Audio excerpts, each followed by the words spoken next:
বেনাপোল ও আখাউড়ায় বন্ধ রয়েছে আমদানি রফতানি কার্যক্রম। আরো জানাতে সরাসরি যুক্ত হচ্ছেন সালাউদ্দিন সাগর। সাগর, বন্দরের পরিস্থিতি এখন কেমন দেখছেন আপনি, আর ব্যবসায়ীরা কি বলছেন?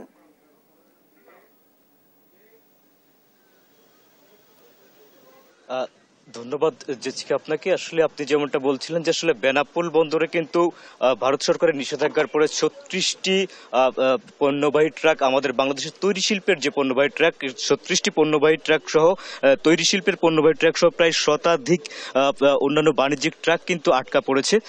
তো আজকে আমরা বেনাপোল C&F এজেন্টের সাথে কথা বলে যেমনটা জানতে পেরেছি, তারা জানিয়েছেন যে এই পণ্যগুলো আসলে ভারতে রপ্তানি করা সম্ভব হচ্ছে না। তারা কিন্তু আজকে সেটা ফিরিয়ে নিয়ে যাবেন বলে আমাদেরকে জানিয়েছেন। একটু জানিয়ে রাখি যে আসলে বেনাপোল C&F ব্যবসায়ীরা যখন এই নিষেধাজ্ঞাটি হঠাৎ করেই আসে ১৭ তারিখে, তারা কিন্তু আসলে পণ্যগুলো ভারতে নিয়ে যাওয়ার জন্য কিন্তু আসলে ইয়ার্ডে নিয়ে আসে। ইয়ার্ডে আনার পরে কিন্তু তারা জানতে পারেন, অর্থাৎ ভারত থেকে ইস্যুকৃত সেই চিঠিটি কিন্তু তখন লিখিত আকারে বাংলাদেশের কর্তৃপক্ষের কাছে পৌঁছায়। তখন কিন্তু আসলে ট্রাকগুলো আটকে যায় এবং তারপর থেকে অন্যান্য যে মালবাহী ট্রাকগুলো আসার কথা ছিল সেগুলো কিন্তু আর আসেনি। তো এইভাবেই আর কি এখানে একের পরে এক পণ্য জট লাগতে থাকে। তো একটু জানিয়ে রেখে যে আসলে প্রতিদিন এই যে ইয়ার্ড, আমরা এখন যেখানে দাঁড়িয়ে আছি, যে ভারত স্থলবন্দর, বেনাপোল স্থলবন্দর, এটা ভারত বাংলাদেশ সীমান্ত, এখান দিয়ে প্রায় ২৫০ থেকে ৩০০ ট্রাক কিন্তু প্রতিদিন যাতায়াত করতো। পরে এটি ৫ আগস্টের পরে এটি ১২০-এ এসে দাঁড়ায়। তো এখানে ব্যবসায়ীরা এমনটা জানিয়েছিলেন, দাবি করেছিলেন যে আসলে যে নিষেধাজ্ঞার আগে যে ট্রাকগুলি LC করেছে বা LA করে পেয়েছে, তাদেরকে যেন তাদের মালামালগুলো যেন খালাস করার ব্যবস্থা নেওয়া হয়। তো সেদিকে Petrapole clearing and forwarding agent staff welfare association of ইন্ডিয়ার সাধারণ সম্পাদক তারা যেমনটা জানিয়েছেন যে আসলে নিষেধাজ্ঞা জারির যে পণ্যগুলো রয়েছে LC এবং TT করা রয়েছে, সেসব পণ্য যাতে আমদানি করা যায় তার জন্য তারা আলোচনা করবেন। কিন্তু তারা আজকে যেমনটা জানিয়েছেন যে আসলে সরকারের সিদ্ধান্তের বাইরে তারা যেতে পারবেন না। সে কারণে তারা বলেছেন যে তারা মৌখিকভাবে একটি আপিল করে রাখবেন, যদি পণ্যগুলো নেওয়া সম্ভব হয় তাহলে তারা নিবেন। কিন্তু আসলে এখানে পচনশীল পণ্য থাকার কারণে কিন্তু আসলে অনেক ফলবাহী যে ট্রাকগুলো ছিল মূলত সেই ট্রাকগুলো ফিরে গেছে। একটু জানিয়ে রাখি যে আসলে ভারত সরকার যখন ট্রান্সশিপমেন্ট সুবিধা বাতিল করেছিল, তার প্রতিক্রিয়ার ১ মাস আগে কিন্তু বাংলাদেশ কয়েকটি স্থলবন্দর দিয়ে ভারতীয় যে সুতা সহ আলু, দুধ, দুগ্ধজাত পণ্য, এই সমস্ত মোটর পার্টস সহ আমদানিতে নিষেধাজ্ঞা করেছিল স্থলবন্দর দিয়ে।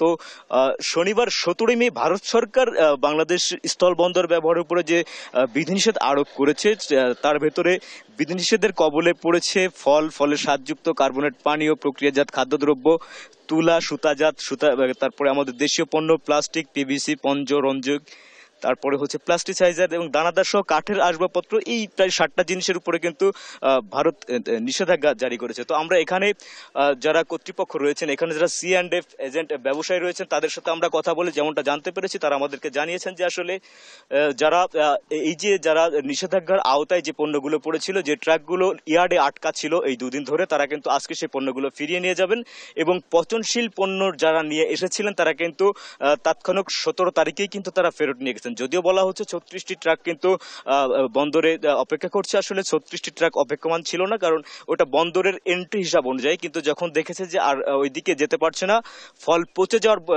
যাবে এই শঙ্কায় কিন্তু তারা ফলের ট্রাকগুলো কিন্তু সঙ্গে সঙ্গে নিয়ে যায়। তো এই ছিল আমার কাছে বেনাপোল স্থলবন্দর থেকে সর্বশেষ। জেসিকা, আপনাকে ধন্যবাদ জানাচ্ছি। এবার আমরা চলে যাচ্ছি আখাউড়ায়, সেখানে রয়েছেন সহকর্মী মেহেদিনুর পরশ। পরশ, বন্দরের পরিস্থিতি আপনি কেমন দেখছেন? ব্যবসায়ীরা কি বলছেন, কর্তৃপক্ষ কি বলছেন?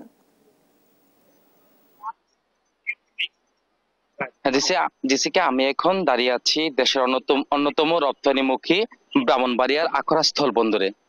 এই বন্দর দিয়ে ভারতের যে মিজোরাম, নাগাল্যান্ড, মণিপুর সহ ৭টি রাজ্যে হিমায়িত মাছ, রড, সিমেন্ট, বর্জ্য তোলা, প্লাস্টিক পণ্য, ফলের জুস সহ ১২টি পণ্য রপ্তানি করা হয়। সম্প্রতি ভারত সরকারের দেওয়া ৬টি পণ্যের নিষেধাজ্ঞার কারণে কিন্তু এই বন্দরে একটি বন্দর দিয়ে একটি নেতিবাচক প্রভাব পড়েছে। এই ৬টি পণ্যের মধ্যে যে ৪টি পণ্য কিন্তু এই বন্দর দিয়ে কিন্তু রপ্তানি করা হতো। আর বাকি যে ২টি পণ্য রয়েছে তৈরি পোশাক এবং যে তৈরি পোশাক সহ যে একটি পণ্য রয়েছে এটি কিন্তু এই বন্দর দিয়ে রপ্তানি করা হয়নি। তো তবে নিষেধাজ্ঞার কারণে যে ৪ ধরনের পণ্য রপ্তানি হতো তার বিরুদ্ধে কিন্তু যে অন্য সব পণ্য কিন্তু রপ্তানি হয়েছে। আমি সকাল থেকে যে স্থল বন্দর রয়েছে, আজ সকালে এই স্থল বন্দর দিয়ে ৪৪ টন হিমায়িত মাছ, ১৩৫ টন তেল এবং রশি কিন্তু ভারতের আগরতলায় কিন্তু রপ্তানি করা হয়েছে। তো আমি যদি গত ২৩-২৪ অর্থ বছরের যদি একটি তথ্য দিয়ে রাখি, গত ২৩-২৪ অর্থ বছরে ৪২৭,৮৮,০০,০০০ টাকার পণ্য রপ্তানি করা হয়েছে। তবে ২০২৪-২৫ অর্থ বছরে ৪৫৩ কোটি টাকার কিন্তু রপ্তানি করা হচ্ছে, যা গত বছরের তুলনায় ২৬ কোটি টাকা কিন্তু আয় হয়েছে। তো কয়েকজন বন্দরের যে ব্যবসায়ীর সাথে আমি কথা বলেছি, তারা আমাকে জানিয়েছেন যে নিষেধাজ্ঞার কারণে পণ্যগুলো রপ্তানি না হয় প্রতিদিন তাদের ৩০ থেকে ৪০ লক্ষ টাকার কিন্তু রপ্তানি আয় কমেছে। এতে করে ব্যবসায়ীরা কিন্তু একটি আর্থিকভাবে ক্ষতিগ্রস্ত হবেন বলে আমাকে জানিয়েছেন। তারা বলছেন যে যেহেতু দুই দেশের কূটনীতিক টানাপোড়েনের সময় ভারত সরকার এমন সিদ্ধান্ত নিয়েছে, তাই ব্যবসায়ীরা বলছেন ব্যবসায়ীদের স্বার্থে দুই দেশের সরকারের কূটনীতিক পর্যায়ে আলোচনার মাধ্যমে সমস্যাটি দ্রুত সমাধানে কিন্তু তারা একটি দাবি জানিয়েছেন। তো এই স্থল বন্দরটি কিন্তু একটি রপ্তানিমুখী স্থল বন্দর। এই স্থল বন্দর দিয়ে যে মূলত প্রতিদিনই কিন্তু প্রায় ৪০ থেকে ৫০ লক্ষ টাকার কিন্তু যে বিভিন্ন পণ্য কিন্তু ভারতে রপ্তানি করা হয়ে থাকে। কিন্তু এই নিষেধাজ্ঞার কারণে কিন্তু একটি যে ব্যবসায়ীদের মধ্যে কিন্তু একটি অনেকটাই তারা বলছেন যে হতাশাগ্রস্ত। তারা বলছেন যে ৪টি পণ্য এই বন্দর দিয়ে রপ্তানি হতে ৪টি পণ্যের নিষেধাজ্ঞার কারণে কিন্তু তারা অনেকটি ক্ষতিগ্রস্ত হন বলে জানিয়েছেন। তো বন্দরের যে কর্মকর্তারা আছেন তারা বলছেন যে ৬টি পণ্য নিষেধাজ্ঞা দিয়েছেন তারা, আপনি ইতিমধ্যে শুনেছেন, কিন্তু তাদের কাছে কোনো দাপ্তরিকভাবে তাদের কাছে কোনো চিঠি এ পর্যন্ত আসেনি। চিঠি আসলে তারা কিন্তু জানতে পারবেন।